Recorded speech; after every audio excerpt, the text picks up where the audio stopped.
On today's show, we chat with Sherry Horn, until recently the mayor of the city of Laguna Woods. But we first meet mystery writer Jill Amadio. Well, we're very excited today at Laguna Woods Stories to be able to introduce Jill Amadio, who is a new resident here in the woods. You've only been here a few months, right? 8 months. 8 months, and you moved all the way from Dana Point. Dana Point. Okay, but I detect an accent there. I think you did not start out in Southern California. So where are you from originally? I'm actually from Cornwall. Cornwall, England. I worked in London for a newspaper. You are a writer. You have written for newspapers and news organizations. You have ghostwritten a number of things. And I think most recently you are writing murder mysteries.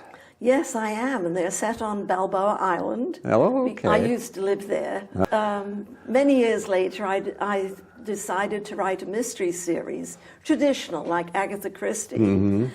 And I did some research on Balboa Island. They have a little museum there. Yes. And I asked if they'd ever had any murders. Ah. And they said, oh, no, not here. Certainly not in Balboa Well, now Island. they've had 3. Oh, I see. In my books. In your books, okay. Yeah. You didn't commit them, you just wrote about them. Right, exactly. And when did the writing bug start to bite you? Oh, it's been there forever. Okay, so you were writing little themes in grade school? And, yes. And that sort of thing. And my mother wanted me to go to college in London University. Mm-hmm. And I got up there and a friend told me there was a job opening at a national newspaper. So college was out.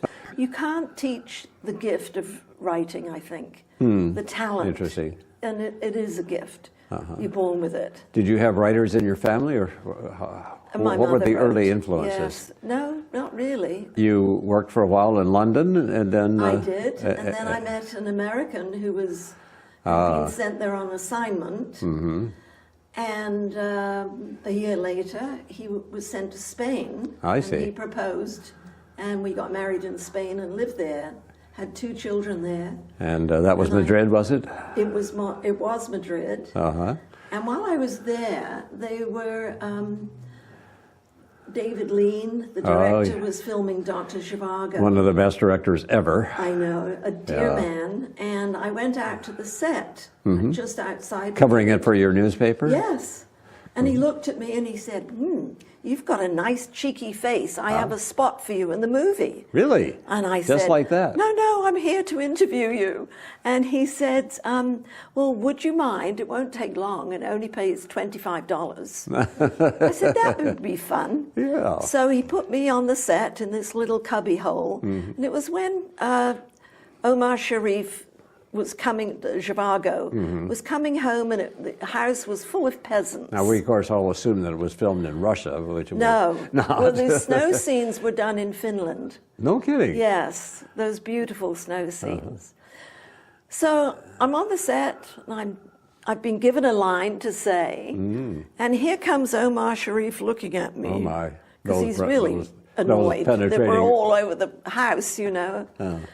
And I said my line to him, but before I did that, David Lean said, okay, action, and I said, no, wait a moment. I don't know where I got the temerity from to say to the director, stop. But he said, whatever's the matter? I said, well, Omar Sharif has these little hooks hanging down from his ears. Does he wear earrings? And the man said, the director said, oh, stop it, don't be ridiculous. Off he went. So we started again. He said action. Just before Omar Sharif opened his mouth, a dresser ran up behind him, and he grabbed these 2 little hooks, and he pulled them together behind his neck. Instant facelift. Oh, my gosh. It was wonderful. Really? So I'm giggling away when I'm saying my line. It was hysterical. Oh, dear. It was so funny. Are you the face on the cutting room floor, or did it make it? No, it made it. It made it. Okay, so if you see Dr. Zhivago, we know just when to look. Yes. We can see you. I had very short hair. I mean, if you're going to get into a movie, that's classic. That's a great movie. Well, they were looking, you know, for non-Hispanic types, although I have dark hair. I guess my eyes gave me away. I see on my cheat sheet here that you worked in Bangkok. How in the world did you get there? Well, from Spain. My husband was sent to Colombia, so we lived in Bogota for a year. Okay. And then he was sent to Saigon. And we weren't allowed to live in Vietnam. So he Would this said, have well, been during the war? it was right at the end of the war. And he said, where do you want to live? Singapore, Hong Kong, KL, Bangkok. And I thought, well, Hong Kong's too British, you know, and a bit snooty. Could any place be too British for a Brit? That's hard to imagine. Are you kidding? I have stories about the British Embassy in Bangkok. Oh boy. Anyway, so I chose Bangkok. As soon as I got off the plane, this wet blanket hit me, and I thought, oh God, humidity. Yeah. So you that can was take a handful difficult. of air and wring water out of it. Yes. And I got a job with the Bangkok Post, which is a British newspaper. So a lot of people don't realize this, that in many foreign countries there are English language newspapers. Yes, even here. For the expats, yeah. Yeah, Yes. even here we have some. Yes. Yeah, there's a Daily Telegraph here. Especially counting that what we speak in the United States is not considered English by the English. But. Oh, don't ever say that. So you were in the newspaper business in Bangkok, Thailand. Yes. For how long there? Oh, we were there, let me think, 5 years. And then I got divorced. Oh. And then my husband insisted that I and the children live in America. I didn't care. I just wanted that piece of paper, you know, divorce. And he was American, so he wanted, and then he I wanted found his children out to be in the U.S. He was CIA, which I hadn't known. Oh, okay. But some of the correspondents in Saigon told me. He probably has a lot of stories that he can't tell. Exactly, yes. So I came to live in Connecticut. In Bangkok, I interviewed all the incoming celebrities who come in for a week, go to the war and look at it and come back for an hour or so. And I was interviewing Philip Roth, the author, and I said, where shall I go and live in Connecticut? And he said, have you ever heard of Westport? I said, no. He said, if you think Bangkok swings, which it did, because it was the R&R center for all the GIs. Oh, yeah. He said, wait till you hit Westport. So, all right. Yeah. So I it's go to barely over the line in Connecticut from New York, right? Yes, it's suburban. It's all the Madison Avenue types live in Westport. Get on the train every morning. Taxes are less in Connecticut. Yes, absolutely. So got a house, got the kids in school, dullest town I ever lived in. Oh, really? It's beautiful, but, you know. Well, it must have been some difference in climate and oh, it was gorgeous. Going from hot, humid Bangkok to cold in the winter. Yes, and it is 7 months of cold, actually. But it's beautiful. The sun will shine, so, you know, and then... Now, somehow you managed to get out to Southern California. Yes. When did that happen and why? I was offered a job with a magazine in Irvine, Entrepreneur magazine. Okay. And I had covered, when I was in Bangkok, I used to cover some of the car racing in Macau. Wow. Formula One, Formula 3. And they were looking for a writer, the magazine was, a business writer, to write about business cars. I said, I could do that. So I took the job and got to test drive a lot of different cars. Really? And go on wonderful press trips. Volvo took me to Sweden, and Saab took us to Paris. And it was just great fun. I think I was in the wrong business. College profs don't get to do that sort of thing. No, it was great fun. Yes. Wow. And that's when I began thinking, actually I didn't think of writing a book. When I was working for a magazine, a gentleman called up looking for a ghostwriter. And so the editor said, oh, you could do that, Jill. And I said, I don't know what it means. Now, yeah, well, tell us, what does it mean to ghostwrite as opposed to being a collaborator, for example? Collaborator is usually co-author, and your name. So you have your name as yes, well as on like for the the Rudy Valley book. I began as a ghostwriter, and then Eleanor Valley, the wife, said, "Oh, I like you so much, I'll make you co-author." Oh. All right, thank you very much. Very okay. Good. So you get credit for it. Yes. Yeah. But ghostwriting is basically writing somebody else's story for them, their memoir, biography, and interviewing their relatives and looking at all their documents So and you photos. write it first person as if they had written Yes. it, but you actually put the words down. Exactly. So they tell you the story and give you the documents, and you. And it's fun. I'm going to say, does there it and kind chat, you know. Does it kind of grate against you to do all that work and not get credit? Oh for it? no, I you get love. money. They pay me. Now this Bill Hussey, he was a resident. He died. A resident here in Laguna Woods. Yes, he lived Gate 9, Portola.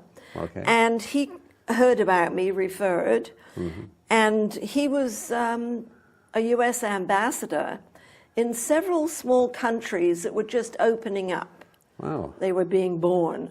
So they would send Bill in to open the consulate or the embassy. So there's some wonderful stories in his life. He was also the tennis captain for the tennis club here. Oh, here in Laguna Woods. Yeah, and he was a champion tennis player, and so was his wife, a Thai princess. She was the champion player of Thailand.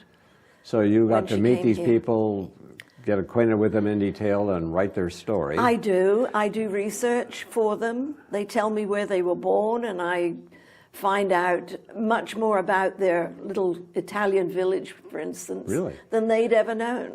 Yes. So it's wonderfully interesting. And people often say, well, I haven't had an interesting life. They have. Everyone has a great story to tell. At some point, you kind of, shall we say, veered off into mystery writing. How did that Well, come what about? happened was I was hired to ghostwrite a crime novel. Who does that?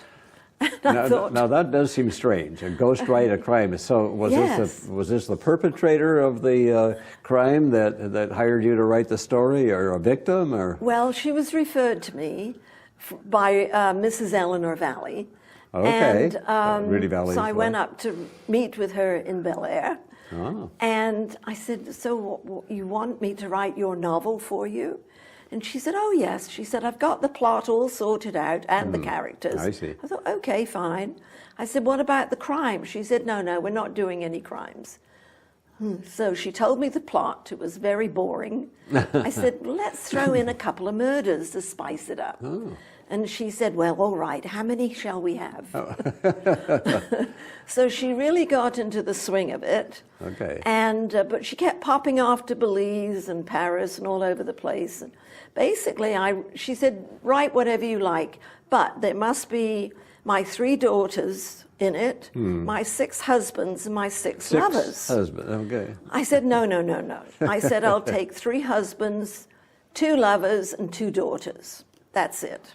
Oh, she grumbled a bit. I said, "Well, would you like one of them to be the killer?" So anyway, I wrote the book, and she had this marvelous book launch up in Dutton's in Beverly Hills. She's a very wealthy lady. Now, I'm a little confused. Is any of this biographical or all fiction? Hers, yes. Some of hers. So they're biographical, there's truth in it, but some of it is imagined, right? Oh, yes. I had to make most of it up. Okay. I created a series character because I thought, good, we could do more books. And I created a forensics accountant. But at the end of the book, she said, no. She said, "I've got my name on it. That's all I ever wanted." So it turned out all she wanted was her name on a book for her coffee table. Just one copy. Yes. And she had this wonderful book launch. Yes. Very fun. But that got you into the mode of writing fiction. That's right, because since she didn't want any more books, I thought, well, I'll write my own. So I thought up a character who came from Cornwall and was a... What a coincidence. Yeah. No, but she is a reporter and she covers Buckingham Palace, discovers a scandal, And the Queen says, oh, get her out of here for a year or two. Okay. So they send her to California to cover royalty. Well, of course, there isn't any. So she thinks, well, if I could get a promotion to crime reporter, I could go back home. She misses the rain. She's irritated there are not enough tea shops. And so she fiddles around in neighbors' gardens, weeding, and of course, what does she come up with? She digs up some bones. Oh, my. And it goes on from there. Okay, all right. So, and this happens in Newport Beach? Contemporary, on Balboa Island. On Balboa Island. Yes, Okay. yes. And so you invented a character, and you got your first book out with this character. How do you go about having written a book? I'm sure there's a lot of people out there who have thought about writing a book, or maybe have, and are stuck at that point. How do you get it published? Because there's self-publishing nowadays, so if you can't get published, you self-publish it and stick it on Amazon. And so there are millions of authors now with their books on Amazon. Well, thanks so much for joining us today. Not at all. Thank you. Another very interesting person that we're very happy to bring to you on the Laguna Woods Stories. Well, we're very honored to have with us I can't say the current mayor of our fair city, but this is Sherry Horn, and she is the most recent former mayor. Right. Your term just ran out in December, is that right? Right, December 13th, last Wednesday. I turned over the gavel. Okay. We're really delighted to have you here, and tell us a little bit about Sherry Horn. Where did you come into the world, and what brought you to Laguna Woods Village? Well, I came into the world in Pennsylvania, in Pittsburgh, Pennsylvania. Cold place. Yeah, cold place. Then I moved out here around 1973, and been here ever since, and I really love it. Before I moved to the village, I was working in mental health with chronically psychotic and schizophrenic 18 to 58-year-olds. And so it seemed like a natural transition to go into politics. Yes. Well, actually, I had never thought of going into politics. I moved to the village when my father had died and my mother got lung cancer. Oh my. So we're second generation. So we moved to the village then. And I started the recycling program. Okay. And so that was they had no recycling here. So we kind of forget that somebody had to make that happen. Right, right. We went door to door teaching people the do's and don'ts of recycling. Okay. And now it's wonderful. Now we've added food recycling and everything. Obviously you had demonstrated your ability to make things happen.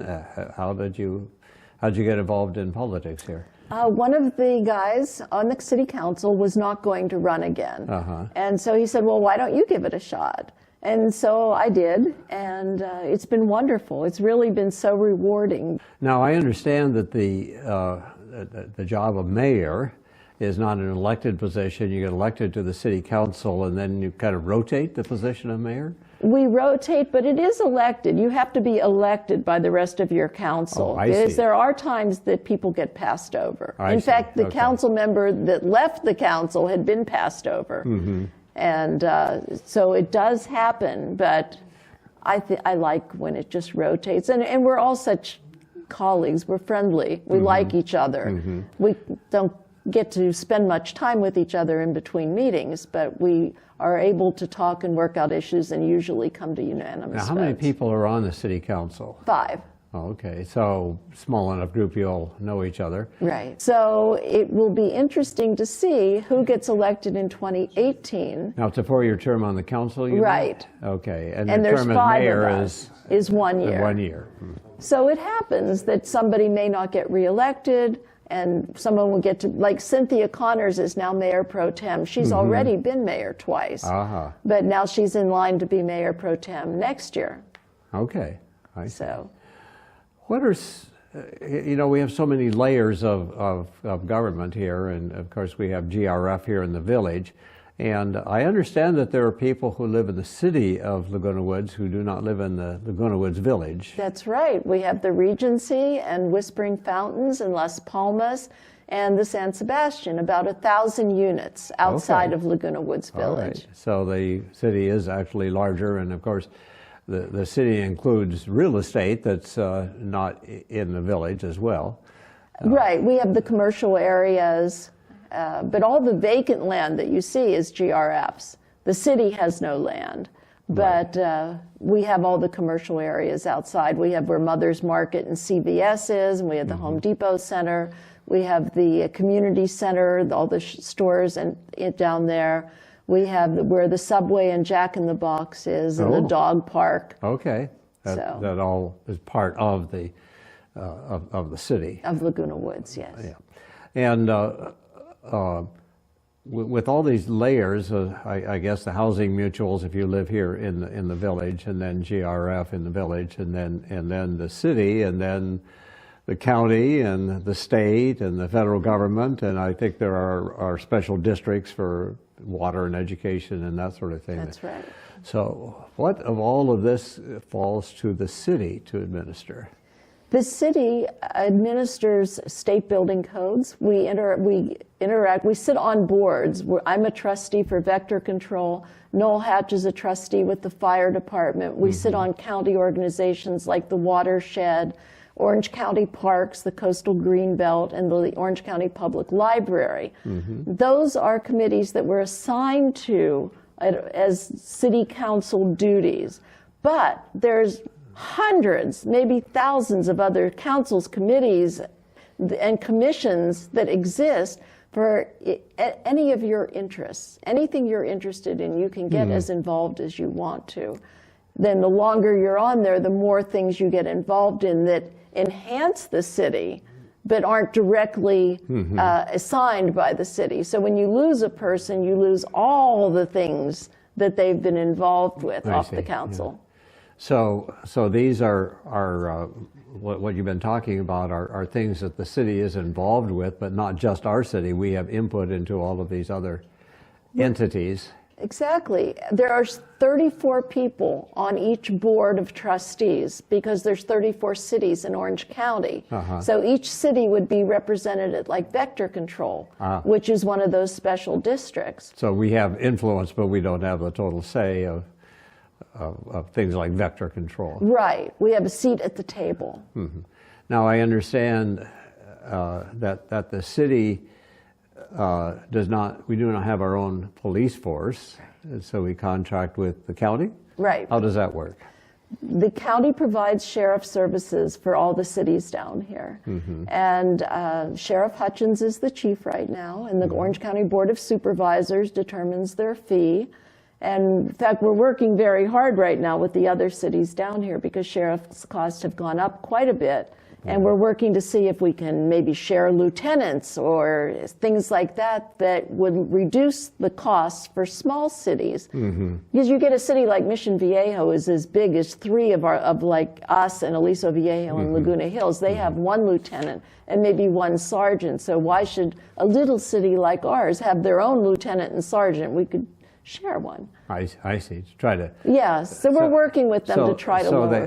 What we contract with the sheriff's department is a big chunk of the city budget. Over 50% right now. No and kidding. It's over 50% for many of the cities down here. And that's why there's such an outcry. That's why we're finally working with them. For years, nobody said anything. But now, you know, retail is disappearing. Our big box stores are going away. And that's the only thing that funds the city is a percentage of sales tax and a percentage of property tax. And if retail goes away, and we still have to pay all the bills. Wow. But we have to cut back on services to our residents, and we don't like doing that. So we find other ways to do things, like we started a civic support fund for a library. There's just other things that we can do to try to supplement our income. And one is to try to cut back a little bit on what we're having to pay the sheriff's department. Is that right?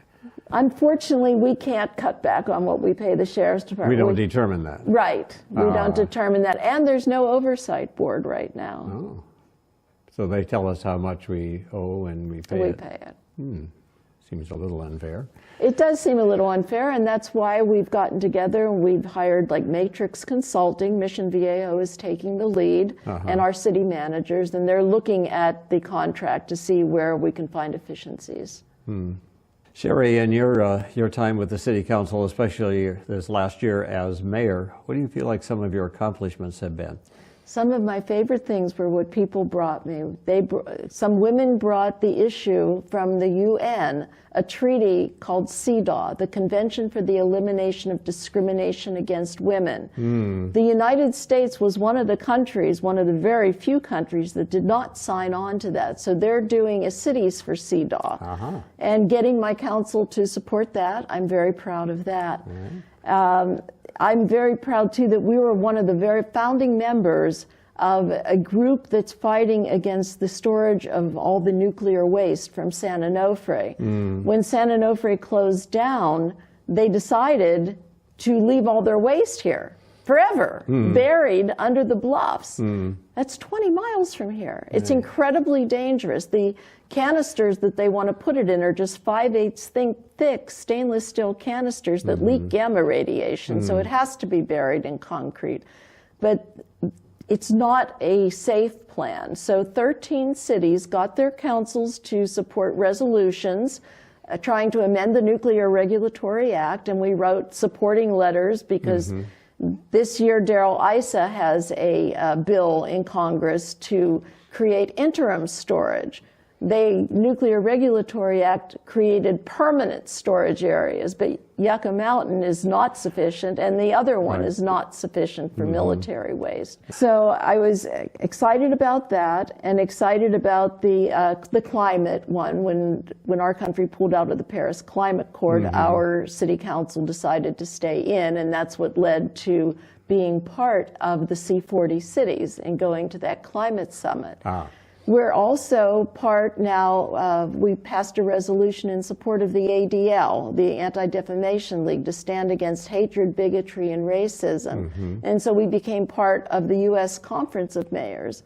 So our city now has national and international reach, and I'm very proud of that.